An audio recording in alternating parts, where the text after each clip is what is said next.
Halo semuanya, selamat datang kembali di PodMed Daily, podcast tempat kita ngobrol santai tentang misteri, filosofi, dan keajaiban di balik matematika.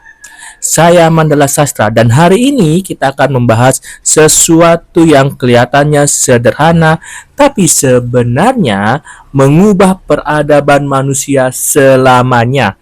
Sesuatu yang kalau kita tidak ada dia, mungkin komputer, internet, bahkan dunia modern tidak akan pernah ada. Namanya adalah angka 0. Oke, kita akan bahas tentang misteri di balik angka 0. Kedengarannya sederhana kan? Tapi tahukah kamu, dulu angka 0 pernah dianggap sebagai ide yang berbahaya. Kenapa? Bahkan di beberapa zaman kuno, simbol ini dianggap tabu, mustahil, atau bahkan melawan Tuhan. Bagaimana bisa sebuah angka yang tidak berarti apa-apa justru menjadi dasar segalanya? Pertanyaan itulah yang akan kita telusuri hari ini. Kita mulai dari awal ya, sejarah manusia. Sejak ribuan tahun lalu orang sudah mengenal angka untuk menghitung ternak, hasil panen, atau waktu. Tapi waktu itu belum ada konsep tentang tidak ada apa-apa. Mesir kuno, Yunani kuno, bahkan Romawi semua punya sistem angka. Tapi tidak ada simbol untuk angka ini, atau adalah angka 0. Bayangkan, dalam angka Romawi kau bisa menulis 1000, 10, atau 1, tapi tidak ada cara menulis angka 0. Karena bagi mereka kalau tidak ada sesuatu ya tidak usah dicatat, selesai. Tapi ketika manusia mulai berdagang, mulai menghitung pajak atau menghitung waktu secara lebih akurat, sistem itu mulai repot.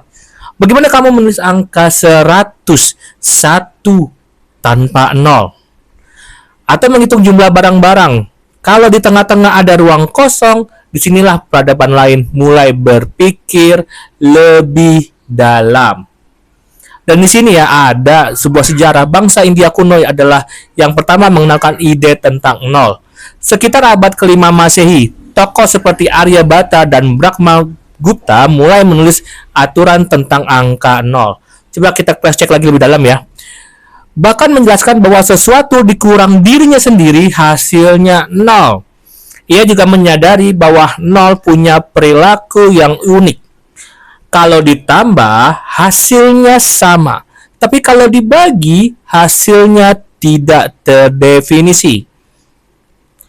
Simbol 0 ini mereka sebut sunya, artinya kosong dalam bahasa Sanskerta. Dari India, ide ini kemudian menyebar ke dunia Arab. Ilmuwan Muslim seperti Al-Khawarizmi dan Al-Kindi menerjemahkannya karya-karya India dan memperkenalkan angka 0 ke dunia Arab dengan sebutan cipher atau SIFR. Dari kata inilah muncul kata zero. Dalam bahasa Inggris dan juga cipher yang berarti kode, lalu konsep ini akhirnya sampai ke Eropa dan mengubah segalanya. Tapi menariknya di sini, ketika 0 sampai ke Eropa, banyak yang menolaknya. Gereja pada masa itu menganggap 0 sangat berbahagia, sangat berbahaya. Bagaimana mungkin ketiadaan punya makna? Mereka percaya hanya Tuhan yang bisa menciptakan sesuatu dari ketiadaan. Jadi kalau manusia bicara tentang 0, itu dianggap menentang ajaran. Beberapa kota di Eropa bahkan melarang penggunaan angka 0. Tapi di sisi lain, para pedagang melihat 0 sebagai alat yang sangat berguna. Dengan 0, mereka bisa menulis harga, menghitung pajak, dan menyusun buku keuangan dengan jauh lebih mudah. Dan seperti biasa, kalau sesuatu bisa membuat urusan bisnis jadi lancar, jadi cepat, atau lambatnya nanti pasti bakal diterima sistem ini. Lambat laun 0 mulai diterima. Dunia berubah. Sistem angka Romawi yang rumit digantikan dengan sistem desimal yang jauh lebih efisien. Dengan adanya nol, manusia mulai berpikir lebih besar. Dari perhitungan sederhana, lahirlah sains, astronomi, dan kemudian teknologi. Dunia matematika tiba-tiba jadi terbuka luas. Nol bukan lagi tidak ada, tapi justru jadi titik pusat dari segalanya. Sekarang, coba bayangkan dunia tanpa nol. Maka tidak ada komputer, tidak ada kalkulator, tidak ada internet. Sistem digital yang kita pakai setiap hari hanya bergantung pada dua angka, 0 dan 1. Tanpa nol, sistem biner tidak akan pernah ada. Tidak ada logika, tidak ada algoritma, tidak ada dunia digital. Semua yang kita pakai hari ini mulai dari handphone, mobil listrik, sampai satelit berdiri di atas kombinasi dua simbol kecil, yaitu apa? 0 dan 1. Bayangkan seluruh peradaban modern berdiri di atas konsep tentang tidak ada apa-apa. Bahkan dalam dunia sains, nol tetap menjadi sebuah hal yang misterius. Dalam fisika, ada istilah energi vakum. Kondisi di mana seolah-olah tidak ada apa-apa, tapi sebenarnya ada sesuatu. Dalam ruang yang disebut kosong, masih ada partikel-partikel kecil yang muncul dan menghilang. Jadi, nol ternyata tidak benar-benar kosong. Nol bukan akhir, tapi pintu ke hal-hal yang tidak terlihat. Kalau kita lihat dari sisi filosofinya, nol punya makna yang sangat dalam. Nol melambangkan ketiadaan, tapi juga sebuah kesempurnaan. Ia menjadi titik tengah antara positif dan negatif. Tanpa nol tidak ada keseimbangan, tidak ada titik awal, tidak ada tempat untuk mulai menghitung. Dalam budaya timur, terutama India dan Tiongkok, nol dianggap simbol sebuah keharmonisan dan kesatuan. Dari kekosongan, lahirlah segalanya. Dari tidak ada, muncullah ada. Ini mengingatkan kita bahwa terkadang sesuatu yang tampak kosong justru punya makna paling besar. Nol juga bisa jadi refleksi sebuah kehidupan manusia. Saat kita merasa kosong, seringkali justru disitulah potensi terbesar muncul.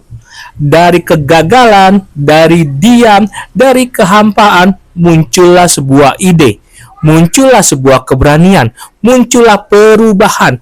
Jadi mungkin nol bukan berarti tidak ada, tapi kesempatan untuk mulai lagi dari awal.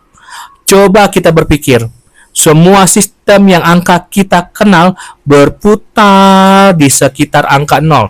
Semua suhu diukur dari 0. Semua koordinat berawal dari 0. Bahkan dalam sains, konsep 0 absolut adalah suhu terendah di alam semesta. Tempat di mana semua gerak berhenti.